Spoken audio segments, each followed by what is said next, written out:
Bonjour à toutes et à tous, Pascal Percheron, expert en méthode commerciale. J'accompagne les entreprises PME et indépendants dans le développement de leur activité, depuis la prospection jusqu'à la fidélisation client. Aujourd'hui, on va voir 5 méthodes de prospection, 5 méthodes qui vont vous permettre de mettre en œuvre une stratégie de prospection pour trouver vos futurs clients. Alors pourquoi prospecter? C'est souvent vécu comme étant une chose qui est douloureuse pour les commerciaux, pour toute entreprise qui doit développer son activité. Il faut faire de la prospection.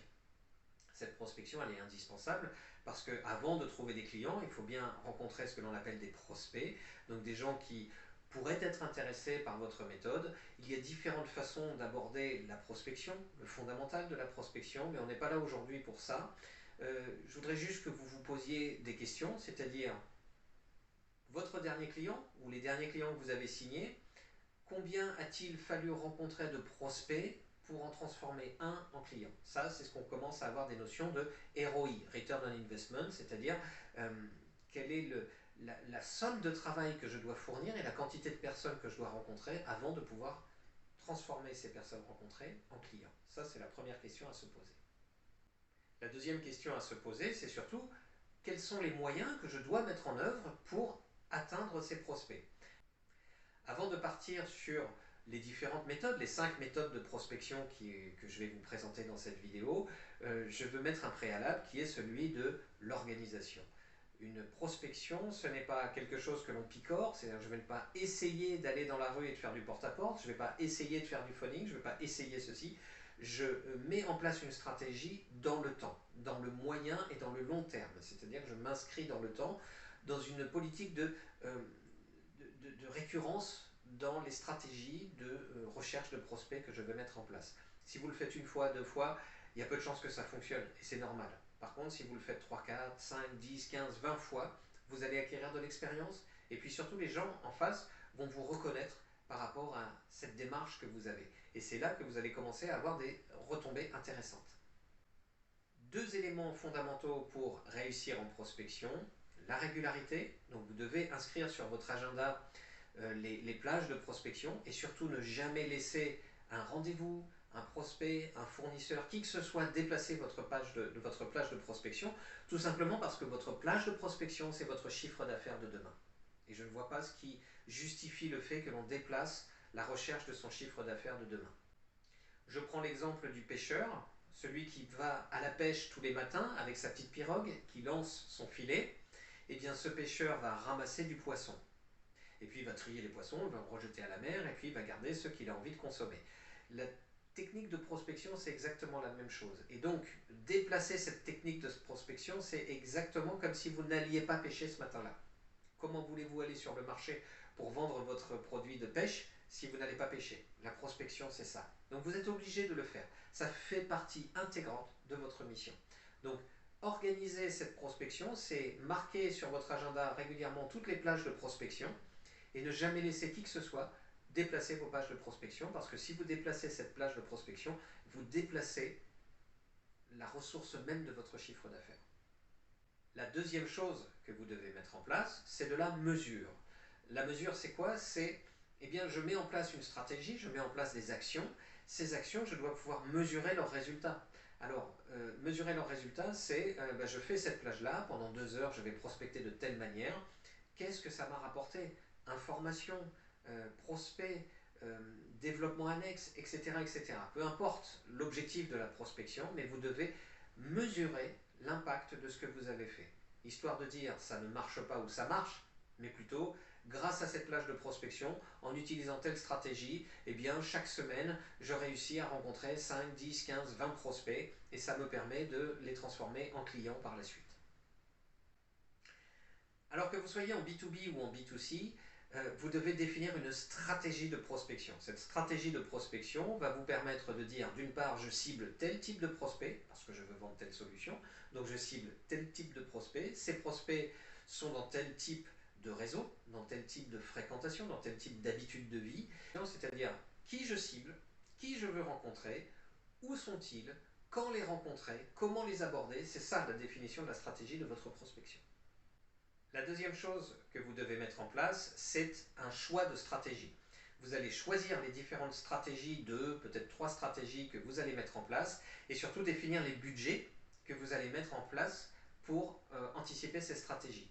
Alors parfois ce sont des budgets déguisés, hein. Si vous décidez de faire de la prospection téléphonique, vous êtes indépendant et que vous avez décidé d'appeler parce que vous êtes dans l'immobilier toutes les annonces qui sortent sur le bon coin dans votre secteur et vous allez appeler les propriétaires vendeurs, bon bah c'est un forfait téléphonique, vous ne le rentrez même pas comme un budget.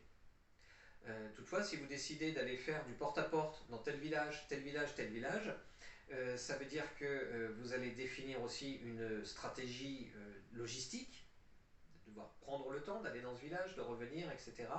Et donc de définir un budget et un temps pour cette prospection. D'autres systèmes de prospection vont vous demander des investissements plus ou moins lourds, et donc vous devez anticiper ces budgets, c'est tout aussi important.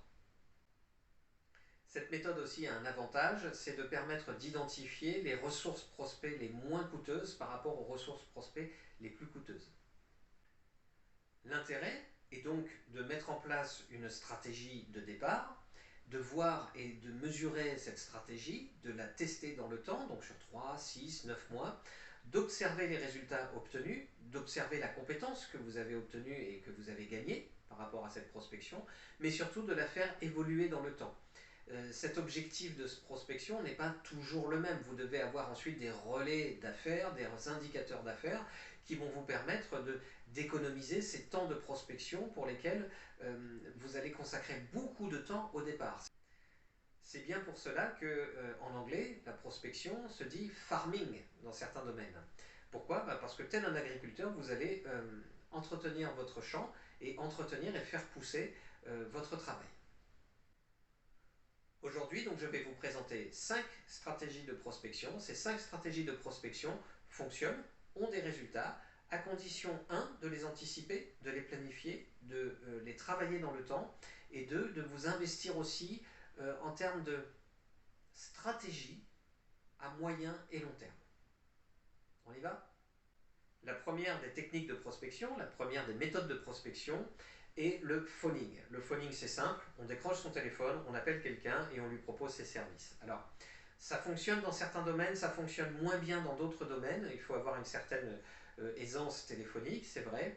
Le domaine dans lequel cela fonctionne mieux, c'est le B2C, donc quand je m'adresse à des particuliers, tout simplement parce que lorsque j'appelle au domicile de quelqu'un ou sur un téléphone portable, je tombe directement sur le décideur. Et donc je suis en capacité de le convaincre. En revanche, dans le B2B, donc en appelant des entreprises, je vais souvent avoir le barrage de la secrétaire, le barrage de l'assistant, le barrage du patron qui n'est pas disponible. Si je m'adresse aux entreprises du bâtiment, bah, ils sont toujours sur des chantiers. Donc c'est tant mieux. La méthode d'appel est toujours la même. Vous devez avoir un scénario d'appel. Pour vous aider à faire ce scénario d'appel, vous pouvez utiliser une méthode qui s'appelle CROC. Contact, raison de l'appel, objectif de l'appel et conclusion. Le principe est d'écrire un scénario d'appel qui va permettre tout de suite de mettre en place quelque chose qui va faire comprendre tout de suite à votre interlocuteur ou interlocutrice que vous avez un message à lui transmettre, qui vous êtes, pourquoi vous appelez. Le deuxième, la raison de votre appel, c'est quelque chose qui doit retenir l'attention. C'est quelque chose qui doit faire en sorte que la personne, lorsqu'elle vous écoute, tilte sur votre proposition, votre solution. L'objectif, c'est voilà pourquoi je vous appelle, j'aimerais qu'on puisse mettre ça en place, est-ce que ça vous intéresse, etc. Et la conclusion qui va être sur prise de rendez-vous, rappel téléphonique, peu importe. Mais vous construisez un scénario dans lequel vous emmenez les personnes. Si dès le départ de votre appel, la personne vous dit moi non mais ça ne m'intéresse pas, si vous dites voilà je vous appelle parce que je suis constructeur de maisons individuelles, je cherche des locataires, ça ne m'intéresse pas, je suis propriétaire. Ok, très bien. Si jamais vous êtes en capacité de rebondir et de dire ah mais vous avez peut-être un projet d'investissement locatif, ça peut être une des raisons de votre CROC. Donc envisagez des stratégies d'appel et des anticipations de ce qu'on peut vous répondre lorsque vous appelez les personnes au téléphone. Les objectifs de cette stratégie de prospection, c'est donc 1. de trouver des prospects, bien évidemment, 2. d'obtenir des rendez-vous, et 3. surtout d'enrichir votre base de données clients et prospects. Lorsque vous appelez un prospect, vous devez pouvoir le qualifier. Je cherche des hommes et pas des femmes, parce que ben, je vends des produits destinés au rasoir pour hommes, par exemple, et je cherche des hommes, j'appelle, je tombe sur une dame, je dis je cherche les hommes, mais il n'y a pas d'hommes ici. Bon, je le note sur mon fichier, c'est plus la peine de rappeler cette client. Vous comprenez l'idée? C'est de vraiment qualifier en termes d'information votre base de données d'appel de façon à pouvoir l'enrichir et à éviter de recommencer chaque matin à rappeler des gens que vous auriez peut-être même déjà appelés.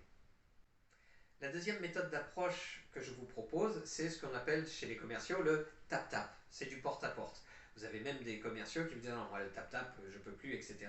En fait, c'est une technique qui consiste à aller au-devant des gens, chez eux ou dans les entreprises. Hein. C'est la même technique. Donc c'est je me déplace physiquement et je vais à la rencontre des gens.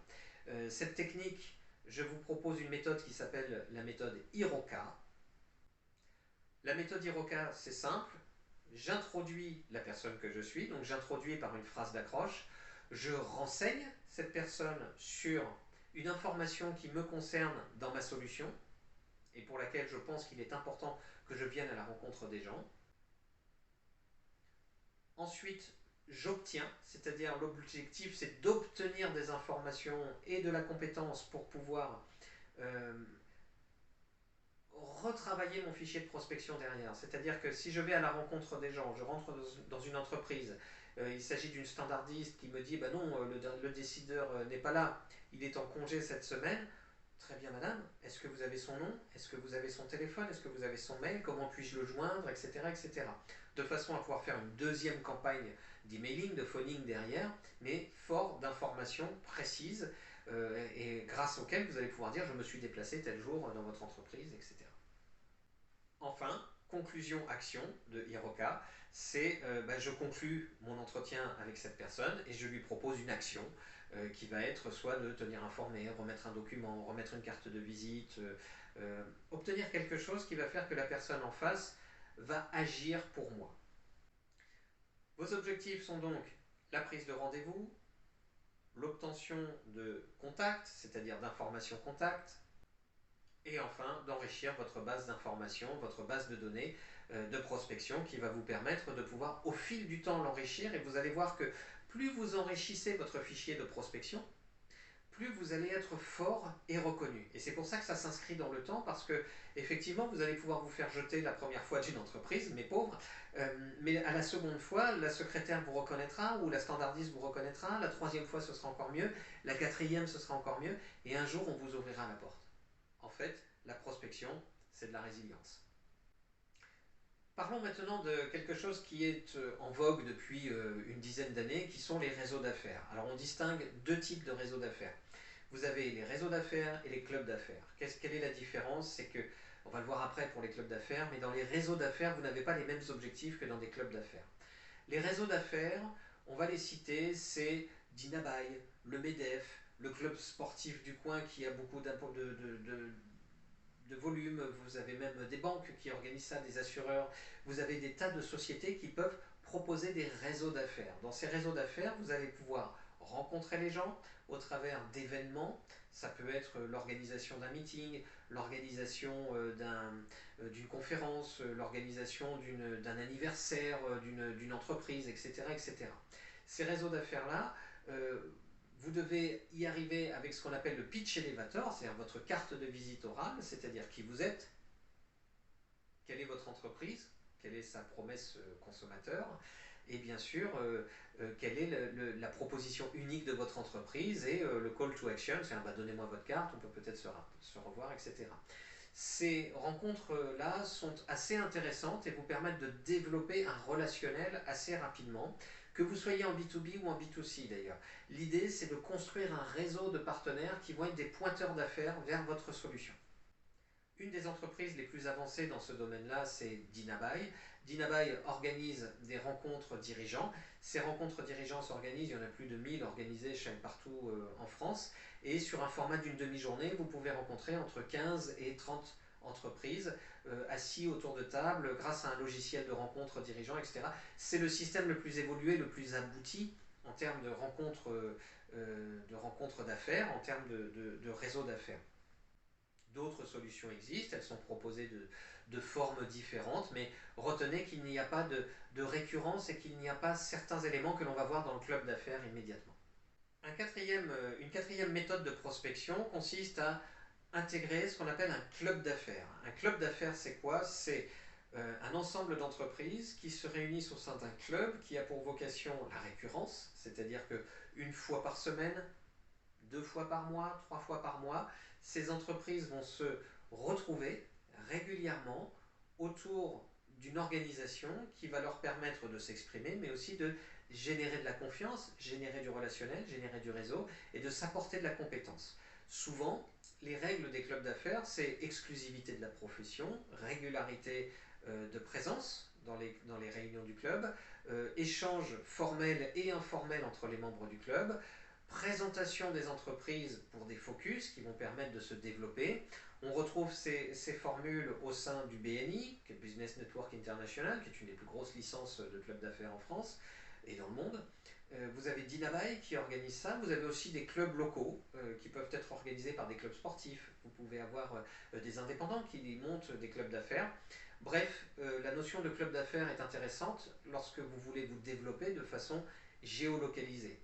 Les réseaux d'affaires vous permettent d'avoir des visions nationales, départementales, régionales, tandis que les clubs d'affaires vont plutôt avoir une vocation par quartier, voire par petite ville. Voilà. Vos objectifs dans les clubs d'affaires sont donc de faire de la recommandation, vous recommandez les gens et vous êtes recommandé, réaliser du chiffre d'affaires par cette recommandation, vous impliquer dans la vie du club d'affaires, développer un relationnel très fort avec les autres membres du club d'affaires pour justement générer cette confiance et ce développement de business. Vous développez également votre compétence professionnelle puisque vous apprenez régulièrement à vous exprimer, à peaufiner votre discours, à spécifier votre discours commercial. Souvent on est un peu trop généraliste et on se rend compte à fréquenter les clubs d'affaires qu'on a besoin d'être beaucoup plus précis dans l'offre que l'on propose, dans l'information que l'on donne aux autres. Et enfin, vous développez votre activité dans le temps. Enfin, la cinquième méthode est une méthode très efficace qui existe avant même l'ère de l'informatique et avant même que n'importe qui regardant cette vidéo soit né, puisque c'est une méthode qui a été inventée par les assureurs au 19e siècle et qui est la méthode que j'appelle la 3-3. Je ne sais pas si elle a un nom spécifique ailleurs, mais en fait l'idée est simple. Vous allez à la rencontre de 3 personnes qui ont confiance en vous et en qui vous avez confiance. Vous savez, ce sont les personnes de votre premier cercle. Tout dépend de votre activité, mais ce sont des personnes qui sont en capacité de comprendre ce que vous faites et qui ont envie de vous aider. Donc ces personnes-là, vous allez prendre des rendez-vous avec ces 3 personnes et vous allez avoir un discours qui va prendre 15, 20, 30 minutes en fonction de votre activité. Et ce discours va être le suivant. Je présente mon entreprise, je présente mon activité et je présente les solutions. Une fois que j'ai présenté ces solutions, j'explique mes objectifs. C'est-à-dire, je souhaite rencontrer des personnes qui font ci, des personnes qui font ça, des personnes qui ont telle caractéristique, des personnes qui représentent tel type d'entreprise, etc. etc. Ce système-là de rendez-vous, c'est à la fin de ces 3 rendez-vous, je n'ai qu'un seul objectif. Que les 3 personnes que j'ai rencontrées m'aient à leur tour recommandé chacune 3 personnes. Au bout de 3 rendez-vous, normalement, j'ai rendez-vous avec 9 autres personnes. Et je recommence. C'est-à-dire ces 9 autres personnes, je vais aller les rencontrer. Et j'ai un objectif, c'est de rencontrer à minima 3 personnes recommandées par ces personnes. Idéalement, à la fin de mon entretien, j'explique à ces personnes que je souhaite rencontrer des personnes de leur entourage pour leur expliquer ça, ma solution, ce que je viens de faire, et qu'elles puissent me recommander. Souvent, la personne... Et idéalement, la personne va sortir son téléphone portable et vous faites une prise de rendez-vous grâce à cette personne. Ce n'est pas vous qui appelez le contact, c'est votre interlocuteur qui appelle son contact et qu'il faut que tu rencontres un tel, il faut que tu rencontres cette personne-là. Je pense que ça peut être intéressant, accorde-lui une demi-heure. Il ou elle a besoin d'aide, ce serait sympa de ta part. C'est très puissant, c'est très fort et c'est très très très efficace. En l'espace de 1 mois, vous pouvez passer de 3 rendez-vous à 27 rendez-vous en 3e ligne. C'est-à-dire 3 rendez-vous me donnent 9 rendez-vous qui me donnent 3 x 9, 27 rendez-vous. Vous imaginez la puissance de démultiplication. Votre problème va être un problème de riche, j'ai trop de rendez-vous. au sein de ces rendez-vous, vous devriez trouver normalement des personnes qui vous disent non, moi ça m'intéresse pas, mais allez voir un tel parce que lui je sais qu'il sera client de votre solution, ou bah écoutez, ça m'intéresse, j'aimerais bien qu'on étudie ensemble pour moi. Voilà. Donc c'est une méthode soft et à la fois très hardcore parce que ça vous oblige à aller présenter votre solution et de demander de l'aide. C'est la chose que la plupart des commerciaux ont du mal à faire parce qu'on a toujours cette image du commercial tout puissant. C'est faux, vous avez la possibilité de vous reposer sur un réseau et vous seriez bien mal inspiré de ne pas profiter de votre réseau. La règle d'or, quand vous utilisez la méthode du 3-3, c'est en fait de remercier. C'est-à-dire toutes les personnes que vous avez rencontrées, vous ont mis en relation avec d'autres personnes, à chaque fois, pour les personnes qui sont les parrains, entre guillemets, des rendez-vous que vous avez eus, vous remerciez. Vous envoyez un petit mot, vous envoyez un petit mail, préparez sur vos SMS un message automatique dans lequel, à chaque fois que vous avez fait un rendez-vous, j'ai rencontré Albert, je te remercie, je vous remercie, ça avance, merci. Remercier, remercier, remercier. Tout simplement parce que la personne à qui vous allez envoyer ce remerciement va se sentir gratifiée et surtout va peut-être vous envoyer d'autres contacts. Donc n'hésitez pas à le faire. En synthèse, les 5 méthodes de prospection ont toutes un point commun. Vous devez vous organiser, choisir une stratégie, faire évoluer cette stratégie et en retenir les chiffres que vous ressortirez de vos prospections, mais aussi les conclusions qui vont vous permettre de remodifier cette stratégie. Et enfin, de suivre et de corriger dans le temps cette stratégie. Si vous allez sur le site internet pascalpercheron.fr, vous retrouverez l'intégralité des slides qui vous ont été présentés dans cette vidéo et également un fichier qui va vous permettre de suivre votre prospection. Donc, en allant sur le site internet pascalpercheron.fr, vous demandez à accéder à la boîte à outils commerciaux. Cette boîte à outils commerciaux, pour vous inscrire, il faut laisser votre adresse email. Vous recevez un code d'accès pour la boîte à outils commerciaux et ça me permet de vous tenir informé des nouveautés et de rester en contact avec vous. Voilà, je vous souhaite une excellente journée, je vous souhaite de bonnes ventes, mais avant tout, une excellente prospection. À très bientôt.